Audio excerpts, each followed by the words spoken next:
Il s'agit notamment du colonel Arama Malembe, poursuivi pour perte d'armes de 9 PKM, 12 AK-47 et vente de munitions, ainsi que 15 tenues militaires. Le lieutenant-colonel Capello Mouchaïla et le commissaire supérieur adjoint Mbembale Modibale pour violation de consignes, participation à un mouvement insurrectionnel et concussion. Pour sa part, le major Limbaya Mungankoi, poursuivi pour atteinte à la sécurité de forces armées et zones protégées. Enfin, le colonel Kifuta Patrick, chargé de la logistique au secteur opérationnel de FRDC, poursuivi pour viol sur une mineur. Ces audiences sont présidées par le premier président de la cour militaire de l'Ituri, le colonel magistrat Djenga Akelele. Financées par l'administration militaire de l'Ituri, ces audiences reprennent le vendredi 28 juillet 2023 et vont durer 30 jours. Le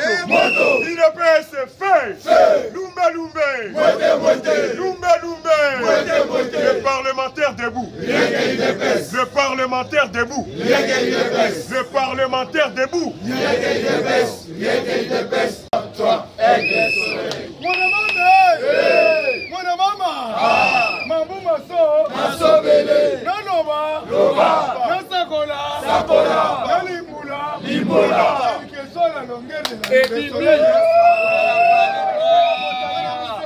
Merci beaucoup, Félix Antoine.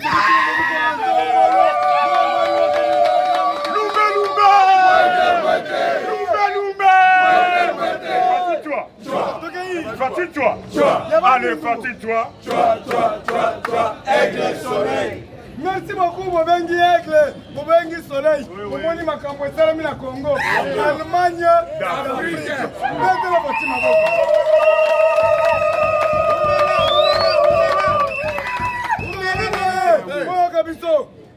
Tobengi grand maître. Chilombo Fati. Grand maître. Chilombo Fati. Qui a surpassé l'imagination humaine. Félix a surpassé l'imagination humaine. C'est-à-dire quoi? Makanisinaye était Zanza. Muntu oyo a surpassé l'imagination de Zanza. Tout peut s'y mais 4 ans. Yo moko tala ba réalisation. Mais on commence à 10 ans.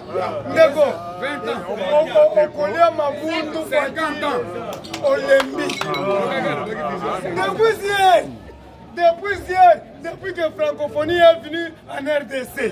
C'est l'autre toujours en français. Oui.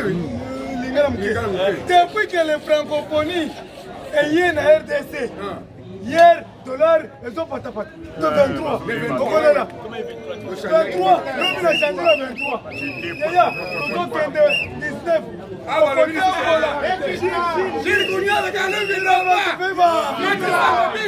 Le Belango. D'accord. Dès que nous avons fait le dollar, on a changé quoi? C'est là. Na kugende makolo sikida na nazo ko plaza 26 na zongo na te Kongola ko luka na kende ko luka plaza 26 o luka chikita tout ça la confusion botika kita sikoyo boluba kike dollar yango zo kita yo bandi ko tambola na $10 na yo olonga bungu oye Mariano oye na Gare Centrale olongo Gare Centrale la victoire na $10 sur le place à 25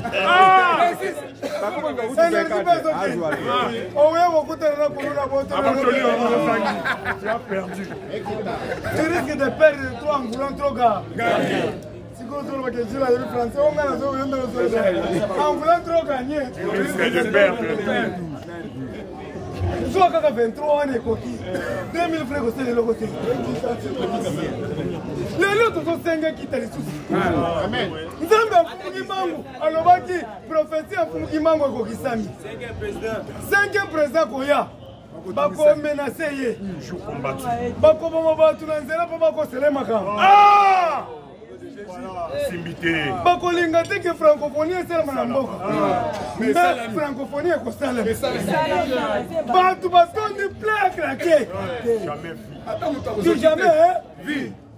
Na réseaux sociaux, boyoka, les réseaux sociaux. Fallait qu'on mette tes baboy. Nanya boy qui fallait qu'on mette tes. Na mona boy fallait appuyer dans ma pata. Bibi, ala tu fais ta chocolat. Kitoko. Bibi. Merci fallait pour pas de père et de mère. Mettez-les ma beaucoup ma case. Mettez de père et de mère. Merci Fali. Vous êtes des pères et des mères. Vous avez une démonstration Banakini Bandimio. Merci la Calon Jibil.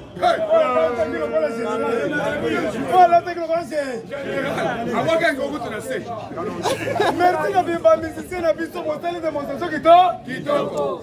Balobi ke na moyo ki togolé mo balobi no wazabolo ziboyele francophonie selama nango partout mais oya kishasa mo ni betela maboko bana ki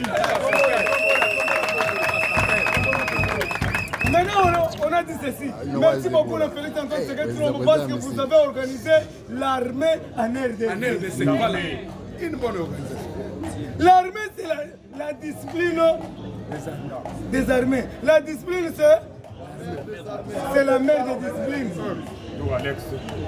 L'essentiel est de capter le message. J'attends ce qu'il a levé ma paix. Voilà. La sentinelle ou le sentinelle, l'essentiel est de capter les messages. Armée, c'est là qu'il y a samedi, la police. On a vu Mbika.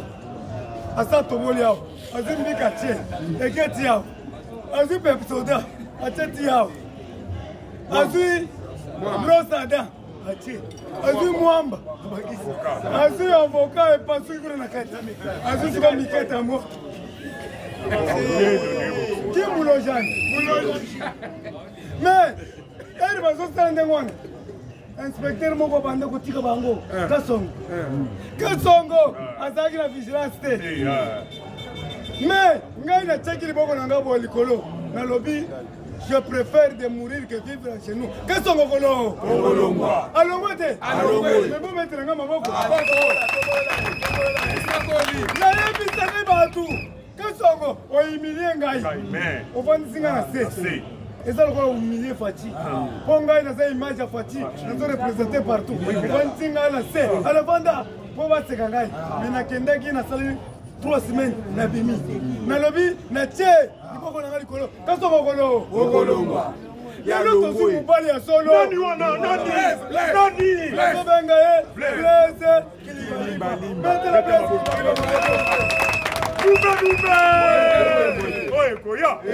Na lobby ils ont répété. Toujours le grand général. Il y a solo. L'inspecteur de la police, des pères et des mères, le grand parachutiste, Blaise Kilimbalimba, le breveté commando, le parachutiste de l'Ukraine.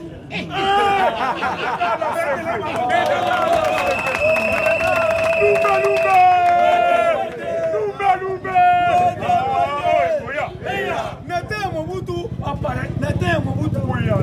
parachutaki na l'Ukraine. Première promotion. Première promotion. Lelo ayena la police. Papa Blaise Kilimbalimba, Zamba Bangola yo. On a vision chef de l'État. On a la vision de Fumu Gimbang. Tu peux si au pouvoir nyon sur la maboko. Peuple a sengi yo, tende na lemba, na ngaba. Tracasserie, ya kosakanate, na lemba ngaba. Au commande 40 personnes avec des machettes, koto 40 personnes. Yo parachute kaka likolo. Ozo bango kaka likolo. Avec des machettes nouveaux. Tout neuf. Ndako, nazo bele yo. Tata, maman, batela mwana na yo ya kuluna. Qu'est-ce que signifie la francophonie? La francophonie signifie la paix. Le calme doit régner. La fraternité. Le lien d'amitié entre les pays voisins. Le Soudouana, qu'est-ce que signifie la francophonie? La francophonie signifie la paix. Kimia. Signifie le peuple congolais doit être enthousiasme. En saïsaï. eza teke bato basala babotoli biso monangani te toboyi biloko wa olali boye na kisungulumbe bato bakotali nayebaki bakombo wana te nakomi koyeba na bunangana na walikale na nyirangongo na wachururi kurengere babotoli wachirengere na boyi biloko wa wana Chine biso bakongole tolingi francophonie tokende omeli mwa boforo na yo omemi sheri na yo na francophonie eri bacouleur ezobeta bino wana baselfie papa liete tala nani oyo natanga ye papa moko ya mokolo na mwana moke na francophonie lobi na moni tu veux manger quoi le cuisse de lieu mon ami Chico le cuisse de lieu tata moko na mwana moke je veux manger viva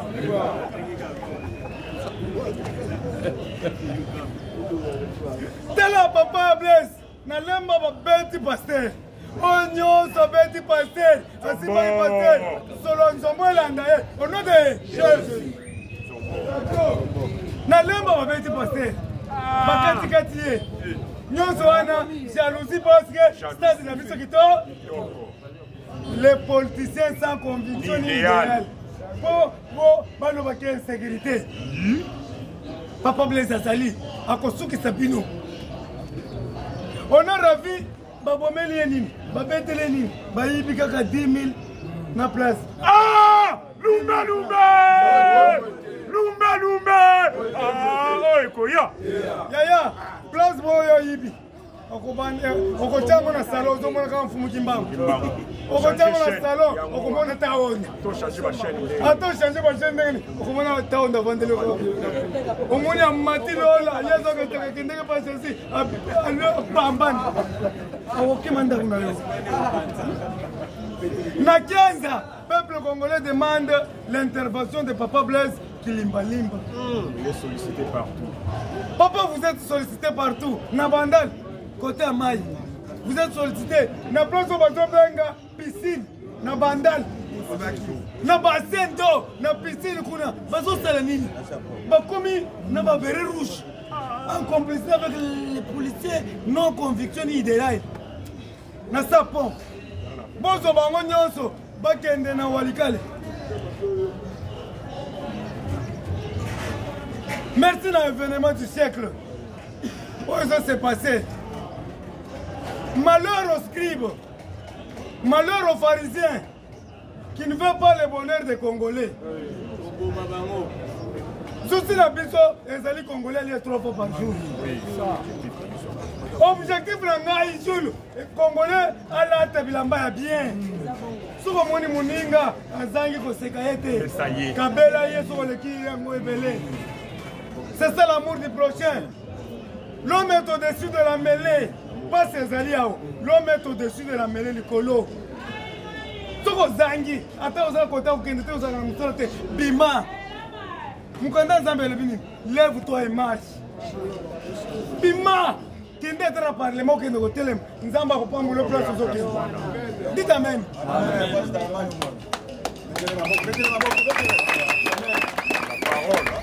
Nzamba talike tala biso bino boyebi musala nga ezaka kokima kima na santo ya kosenga ba combattre 2000 okomona ene bino bosoka seke 2000 bozopesa ngayo ezamuke osutuki boye 25000 na 25000 wana na pesi de merci 5 na pesi chinois 5 allez na pena tikala na 15000 na beti makolo na 15 na uwenza molala neke kosomba bato msuno ezobima mali ya rujo elembi wana nanga ingali beti tukubula fufu na ndame lobi lisusu président chemise nyonso ndulu président na biso alati kitoko nzoka sapato tobokia mai ezokota na mai ambula bango nalingi te bato bamona epe nalati société komi mai ngai metele lelo yesu alokoti ngai lelo nakomi komona na ba Blaise Kilimbalimba nzambe wakabunjolesa nzambe ya bishima betele nzambe wakabunjolesa mabongo tozana bavoisin. Merci. Voisin na ngai ya bandali ye. Na banda osomba epai na bango. Mpo nalali kende osomba fumbwa epai na bango babakisili nga président na biso. Qui devait se vivre? Alors, nous se fait passer dans le délire. Dans le schéma, le panier circuit là. Encore. Les gens n'ont pas passage. Amen. Yo kobanda kubundisa kabuye. Oyebi makambo kabuye souffrir. Papeta ilibanda awa. So nani onyo sokomi boy. Makila. Okise kabuye so mona wana. Ngoma. Okise kabuye souffrir. Force du progrès pour votre appareil, pour faire n'importe quoi. Mais il est devenu le patron de l'UDPS. Pourquoi vous êtes de mon côté?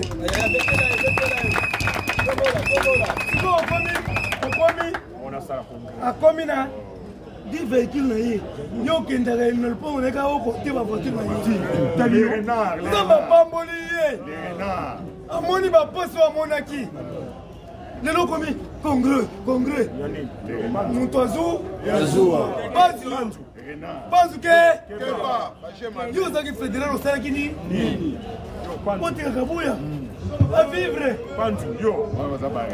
Barénard, à quoi à Kosio, n'a qu'à dans la prison. N'a qu'à dans la prison, la prison, n'a moko. Batokoye Boutou. Papa moko bazobenga papa Chimed natangi ye pona yebake ye mutu abanda koya batindele mbongo epa ya papa nani wakwendi papa Chimed azoya plato vanda je yoka papa mongolo hotelo toko kanga hota ine simenete na ba chéri na biso papa moko azoya biso na bango nalobi metata oyo eza mystique oli opesa biso mbongo me biso tokanga oyo tokima bandako ye aza témoin tokoti maki ya kozola papa ozolinga tokima bandako toye na hotel tovandaka mpona kobundisa kabuya moto akobundisa kabuya komona ye oyo eza ta ya kabuya eri nzambe akolobake tikila peshi akotika mais tour oyo ti 2050 kabuya kotikila nga lelo te eri félix akokende ti 2100 kabuya mpe ti 2100 Gilles peut président parlement de ti 2100 nga mpe nazokende na palais du peuple na palais du peuple nakokuta na papa mboso nga nde nakoencadre papa olingi okende ndako tokei ata komikoko akozalaka wana papa mboso yaya omoni nakai na mosika vandele pembeni akomi lokwa bebe tala tisi biloko ezolata chien papa mboso tala mokoto akovanda kaka wana libela aza motema malamu aza na vision alingi yo na ngato boko lusuki wana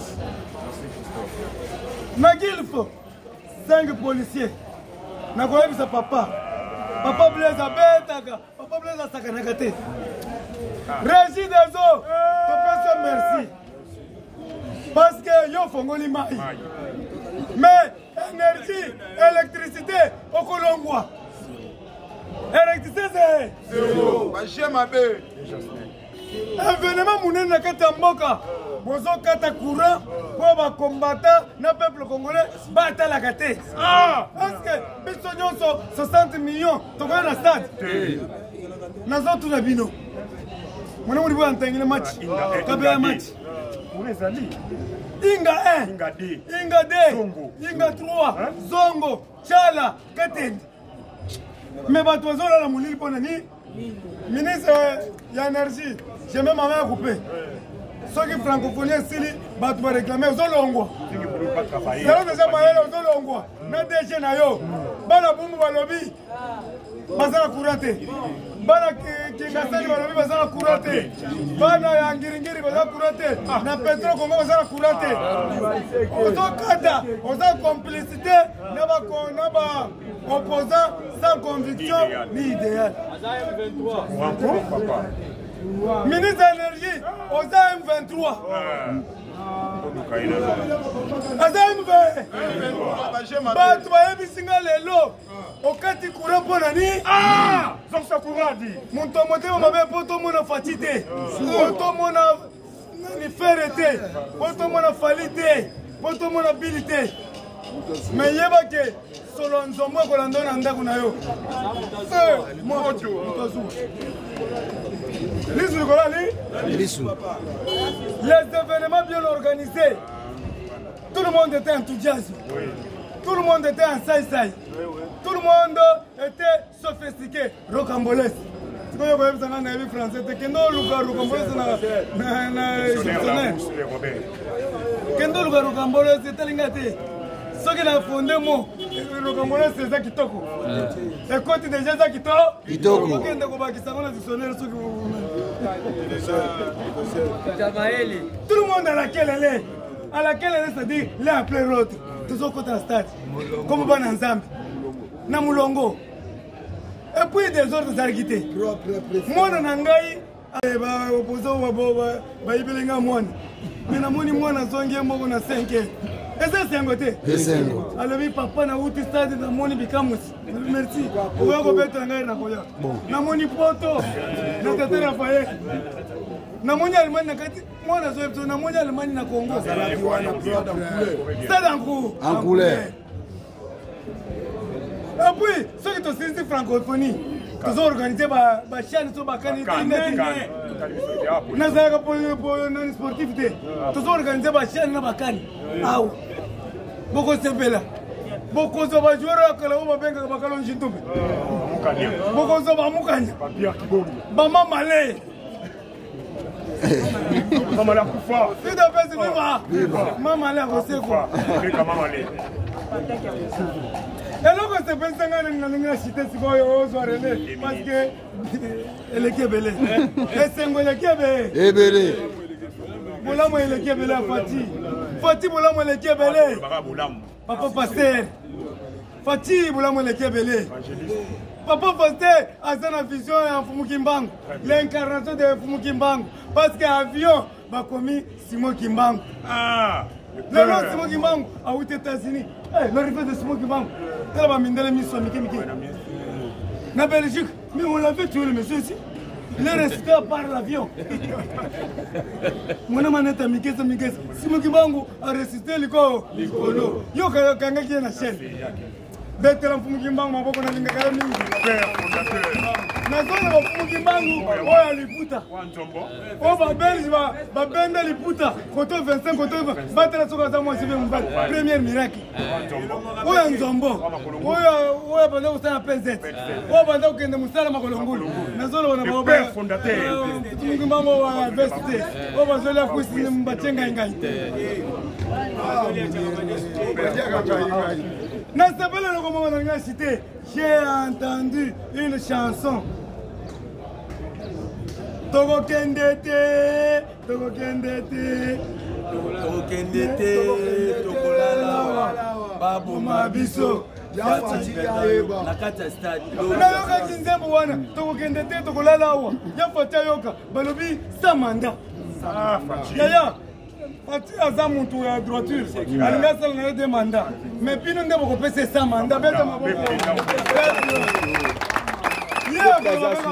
Je prends acte. Et si le peuple est mort, Naboula Mouassali a tout gagné. Atangi saka partout. Mais à Koufeli maman, ndé mon azol ranga, maman azana mort. Ce qu'on a 1000 francs. Tout fait nom. Ndé azana maman azana mort. Peut-être que c'est le lobby. Alors, merci beaucoup. UDPC vivant! Parce qu'il s'agit de la francophonie, nous allons nous exprimer dans la langue de Molière. Parce que, combattant à UDPC, la langue de Molière,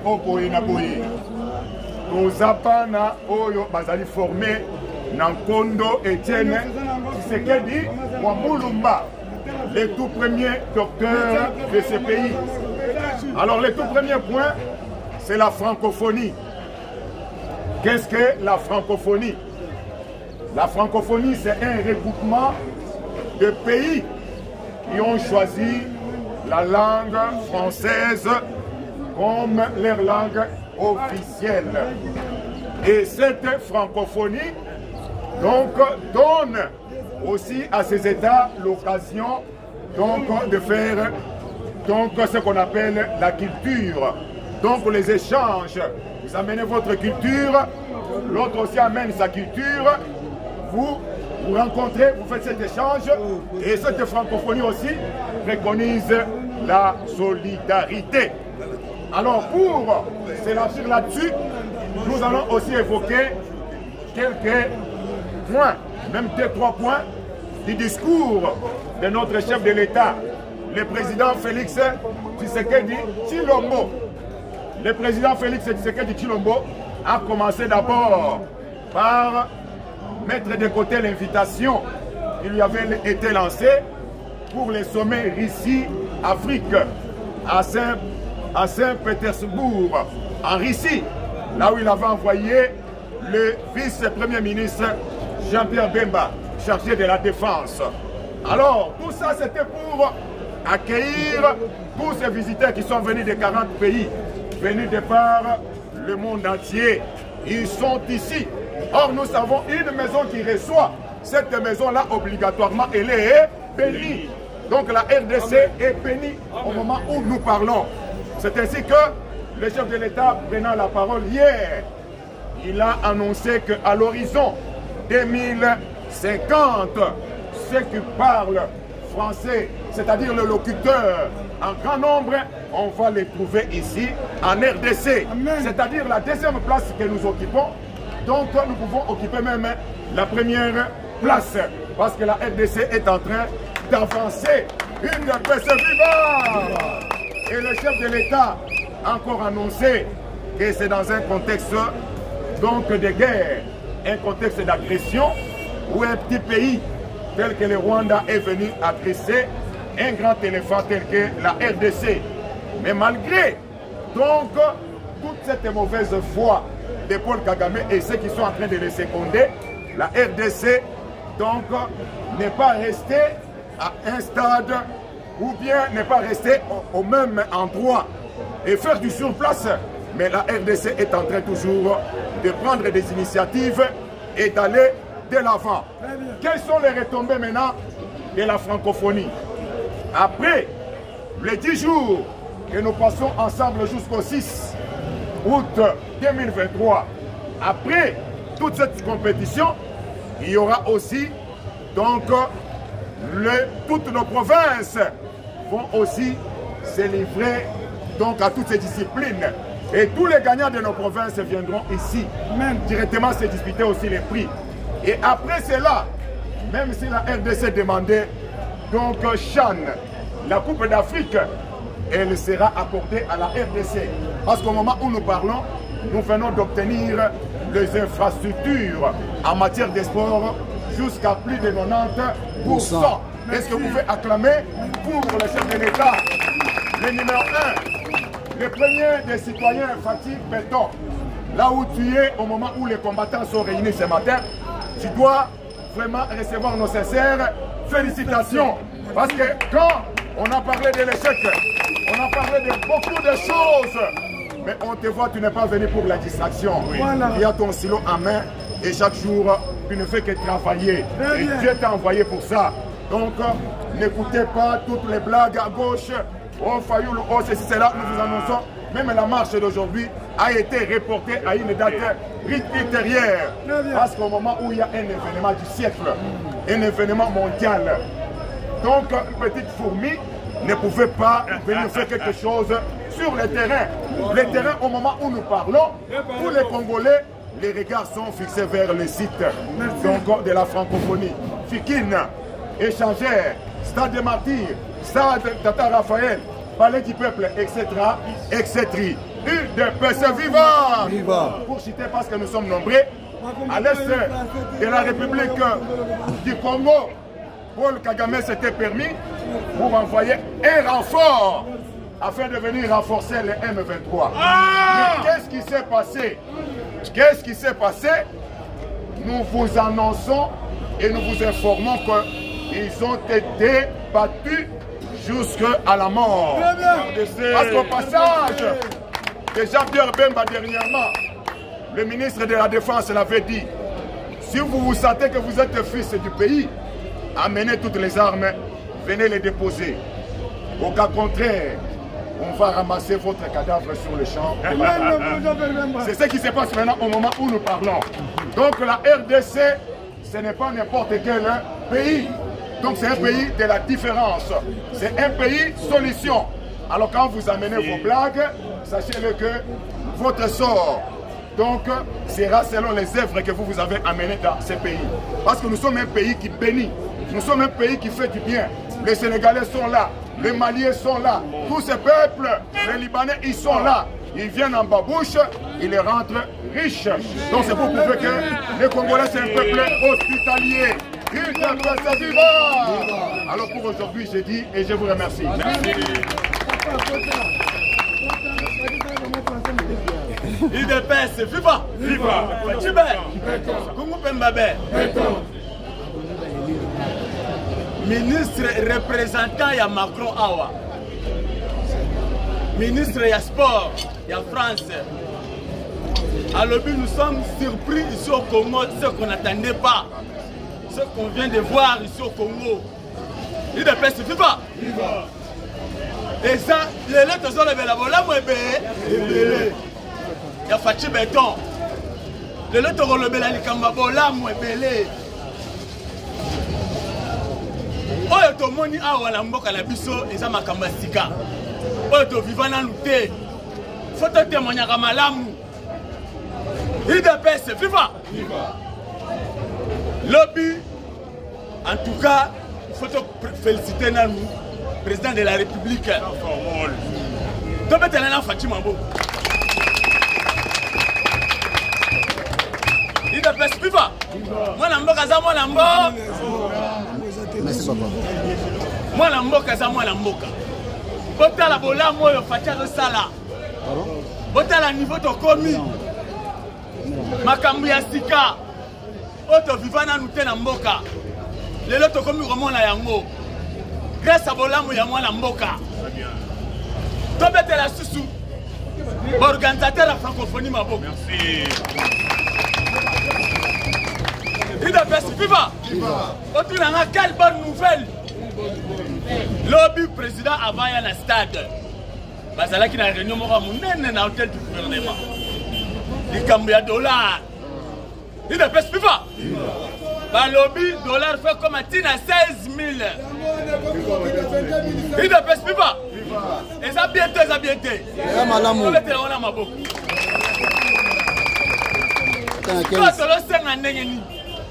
Tant que dollar est au kita, nous avons la poste ministre économie. Bazo matsaka biloko pour la dollar et zo mata. Tant que dollar est kita, tout le monde a pas biloko ça et IDPS, viva! Et l'autre est qui 16 000. Et comment 2500 pour $, et comment qui 2500. Si le dollar est quitté, yo l'autre on a un ticket en gara la 2500. Donc comme ils ont 20 $, et l'autre il y a 10 $. IDPS, viva! Donc c'est-à-dire Congolais et l'autre on a la comprendre raté. Ce qui dollar est mata, l'autre est mata kambang. Raison ni dollar et zo mata.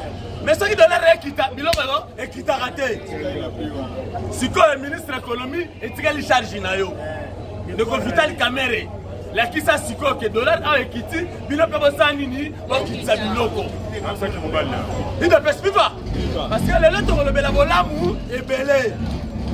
Nous avons félicité, malgré tout, à le barakenon, la tagaraye, la menasaraye. La menasaraye était la tagaraye. Gouverneur Gentini Ngobila Longo le foulon nyonso.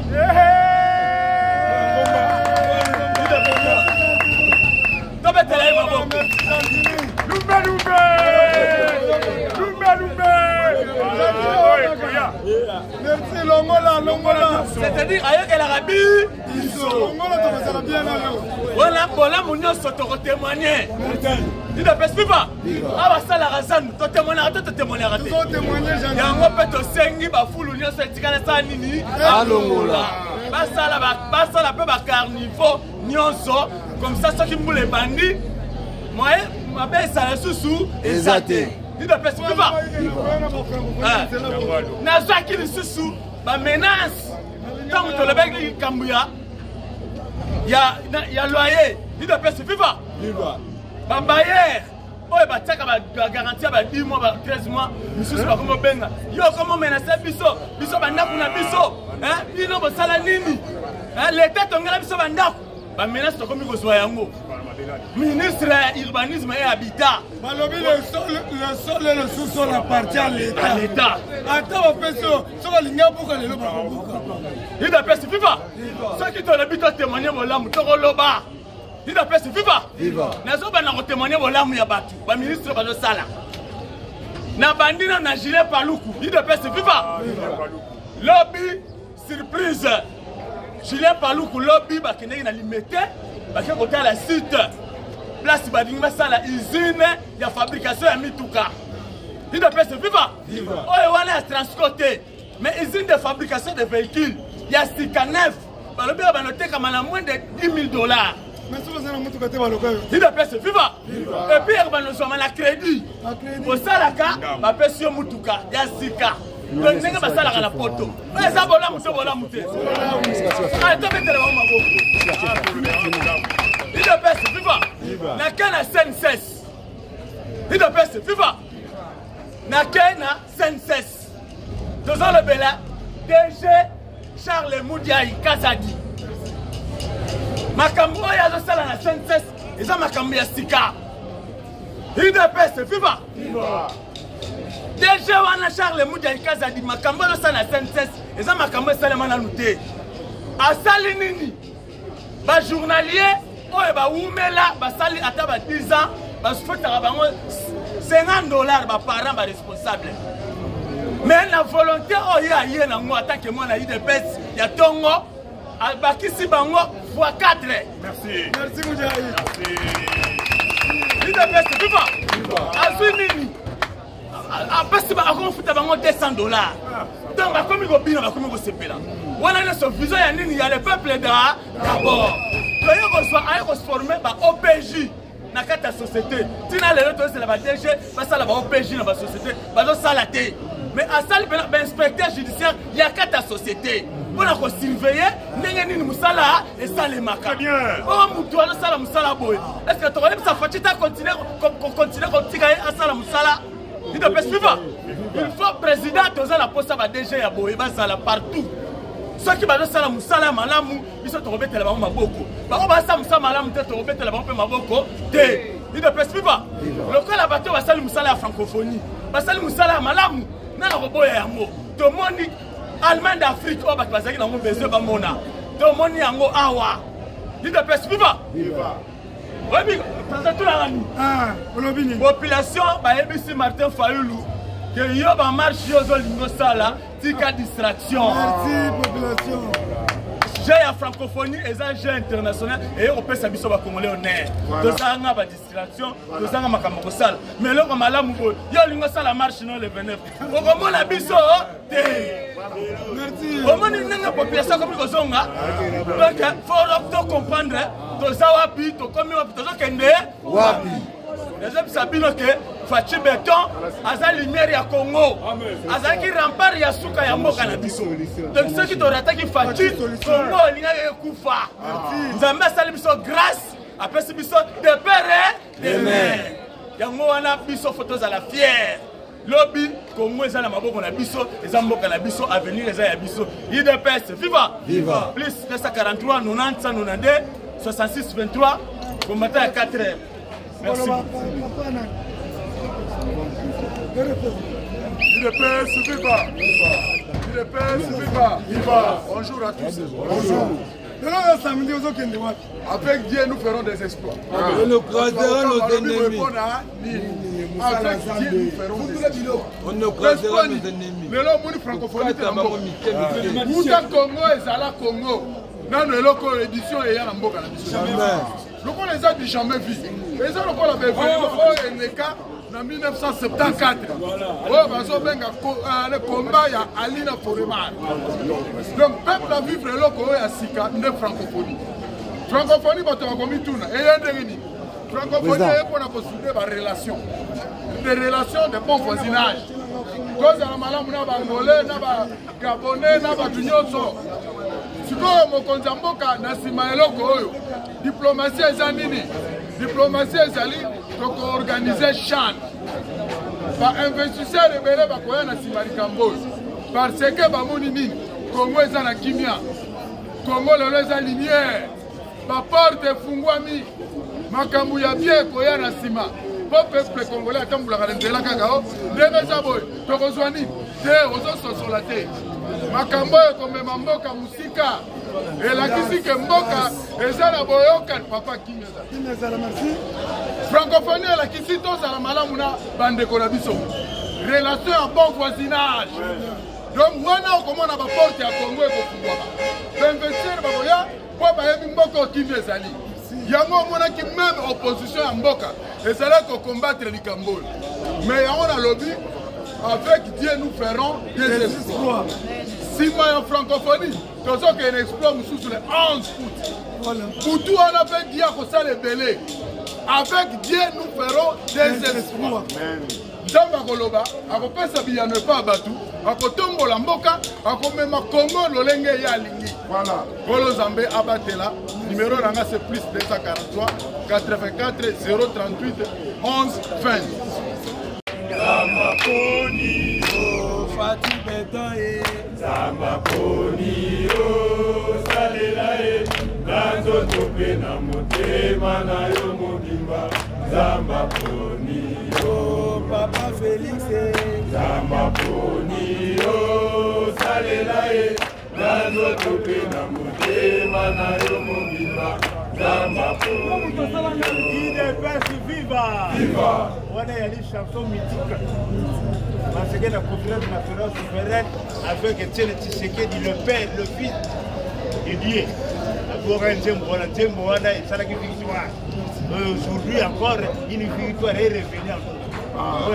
Très bien. Bonjour à tous. Bonjour. Votre côté de la politique. 3 points. Nous avons la président Sassou Nguesso. Azongisa Bilili. Dans mon effet, préparer le Congo pour Alaki. Comment mon bout a vu ça qui Sassou Nguesso? Alors, Sassou, mon frère, attention. Ce qui va faire sur eux, opposant le col à Etienne Tshisekedi du Papa Sassou. Vous savez l'électrique. N'oubliez pas l'histoire. Papa mon bout a vu ça qui est au bon Balobi, Keva. Sassou va faire sur eux, opposant le col à Etienne Tshisekedi. Okima Mboka. Les lots, comment vous nous savez, Etienne Tshisekedi. Ok, comprenez na Rwanda, na Kagame. Vous voyez bien Kagame, c'était Bantou et c'était tout. Si vous voyez partout, on complète des Gonayo partout. Principe, on va français le Biboy. L'ami de mon ami est mon ami. L'ennemi de mon ennemi est mon ennemi. L'ami de mon ennemi est mon ennemi. Alors ça faut revenir à ce point. Cette carton intellectuel. Ça faut que nous prions et revenir à la source du départ. Ne combattez pas le peuple congolais de la RDC. Nous sommes tous un. Attention, Dieu vous voit. Il faut savoir que le peuple congolais de la RDC sont le peuple de Dieu. Il est pas vivant. Là, c'est le premier point. Qu'est-ce qu'on a deuxième point? Notre président Félix Tshisekedi doit mettre les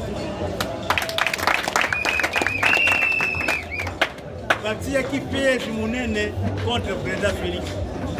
Les lots ne voyaient pas. Les lots. Piège à l'équipe, Michel. Premier point de piège. Guerre à Est. Maïva qui a la guerre à Est, le président Félix a échoué. Est-ce que le président Félix a échoué? Deux. A gagné ou a gagné? A gagné. Deuxième point. Deuxième point, le voit qu'il y a la francophonie. bakanisa ki francophonie to mena pema baki comploter na Rwanda na mwana mwasu wana na Louise muchiku wabo hata oyete baki solo la laye Louise Muchoka va le mieux non écoutez je ne peux pas venir à Kinshasa parce que je n'ai pas eu l'invitation. Secrétaire général de la francophonie va tenir son invitation. Ça c'est l'inversion. Nous ne sommes pas habitués aux inversions des valeurs. Nous sommes les enfants de Tienne Tshisekedi. Attention. Troisième point.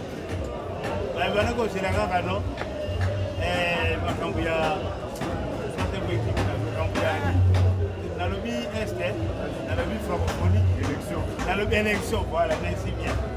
Élection. Vous voyez bien qu'il y a l'élection. Pour te dire, si vous expliquez, vous allez alors. Papa, c'est que c'est seulement l'IDFS qui va interpréter la lecture de loi. Il y a un tout de suite. L'élection, vous avez une ambition, non, c'est une élection, c'est un dialogue. Mais ils ont oublié. Le dialogue, c'est seulement Kala. Le fils de l'homme, Félix Tshisekedi, notre président. À ce moment-là, il y a dialogue Kala. Coalition Liboso et Choua qui ont promis en gros. Tu dois créer des coalitions. Dialogue, dialogue. Consultation nationale. Dialogue. Donc, comme on dit, c'est Boyaki. Et le bien, on a sévé le but, je vais voir mon téqué. Le dialogue a été déjà effectué. Tout a été déjà épuisé. Le dialogue, c'est Salama. Sauf qu'il est retardataire. Je crois qu'il est tout le monde.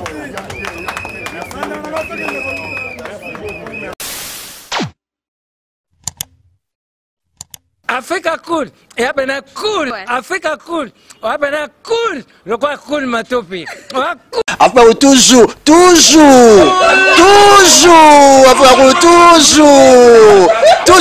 après cool. C'est bon. Et ça chaîne est bien. Et puis vous êtes très rapide. Et ça très rapide. Et ça chaîne moko, bah quoi ça a bien confiance. En tout cas, nazo senga na bato oyo nanu ba souscrire te bazwa. Donc, eza vraiment neti oyo balobaka ke boka lelo, lamba lelo, lia lelo. Vous voulez le Congo? Pour que le Congo devienne cool, pour suivre les cool analyses, alors revenez et abonnez-vous massivement. Massivement. Alors, beaucoup de gens ils pensent que l'Afrique cool donne l'information en temps réel. Mais je ne crois pas cela. C'est-à-dire l'Afrique cool donne l'information en temps réel et en temps chirurgical. Si tu ne suis pas, tu as la crise cardiaque. Qu'est-ce que tu penses de l'Afrique cool? C'est Pépélé. Africa Cool, c'est la destination de prédilection pour une communication optimale. Africa Cool Télévision est une chaîne qui est en train de réunir toutes les tendances. Donc les chrétiens s'y retrouvent, les païens s'y retrouvent, les politiciens s'y retrouvent, les femmes ménagères s'y retrouvent. Donc Eza et Lorona Bisso, to sepe la ranango, yango chaque fois son aïe na Kinshasa, il faut namona Africa Cool. Et au monde de la chaîne Oeza impartial. Le rôle de Babino, vous méritez le soutien de la population ainsi que des institutions compétentes. Vous placer un petit mot par rapport à la récompense Oyo. Je félicite très sincèrement Africa Cool. Voilà. Je n'avais pas opéré le mauvais choix. Voilà. J'avais recommandé, je me rappelle que je disais que c'était une destination de prédilection pour une communication optimale d'excellence. Voilà. Nazanga Mogotala. YouTube yemoko à reconnaître que napona qui m'a bêté. Au moins ba choix to salaka, ba réflexion to salaka. Tikalaka abonné à Africa Cool. Tikala comme ça to partage jaka. Bravo Africa Cool. Merci beaucoup. Bravo Bino, mutubo s'abonner parce que trophée Ezali à Bino, Ezali partagé. Voilà. Moi je me sens aussi copropriétaire, il y a prix Oyo. Voilà. Bravo Africa Cool. Merci beaucoup.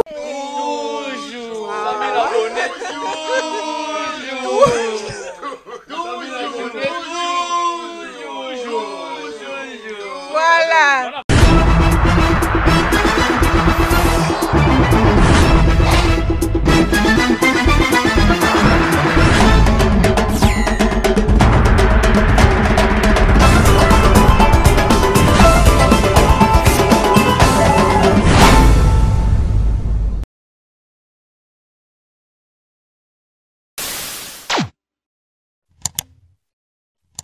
Africa cool. Et après cool. Africa cool.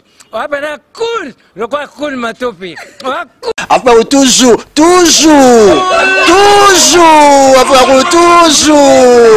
toujours. Après c'est bon. Et ça chaîne il y a bien. Et puis vous êtes très rapide.